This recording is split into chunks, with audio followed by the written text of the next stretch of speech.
விளக்குல வந்துட்டு திரி போட்டு ஏத்துவாங்க. அதுலயும் ஏதாவது போட்டு வித்தியாசமா ஏத்தணுமா? இல்லம்மா. இல்ல இப்போ எப்பயும் போலவே நூல் திரி போட்டு நூல் ஏத்தலாம்? திரி. அதாவதும்மா விளக்கே வந்து பார்த்தீங்கன்னா, நம்பளுக்கு பஞ்சபூதங்களும் அதுல அடக்கும். ம். இப்போ ஒரு அகல் விளக்கு வைக்கிறோம் அப்படின்னு வச்சுக்கோங்கம்மா. அகல் விளக்கு எதால ஆனது? மண்ணால ஆனது.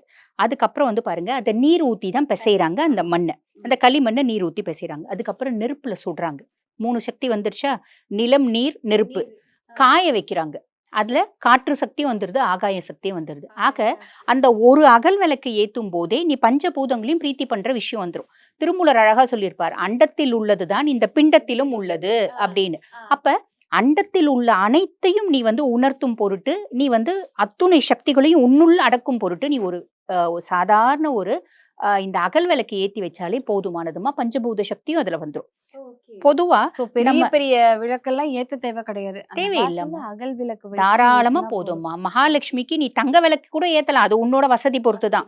வெள்ளி விளக்கு கூட ஏத்தலாம். ஆனா, நீ தங்க விளக்கு ஏத்துனா தான், வெள்ளி விளக்கு ஏத்துனா தான் தாயார் அதுல எழுந்தருளுவா அப்படின்றது கிடையாதும்மா. நீ அகல் விளக்கு ஏத்துனாலே, மகாலட்சுமி தாயார் வந்து பாத்தீங்கன்னா, சந்தோஷமா அதுல எழுந்தருளுவா. அப்படின்றது தாம்மா உண்மை.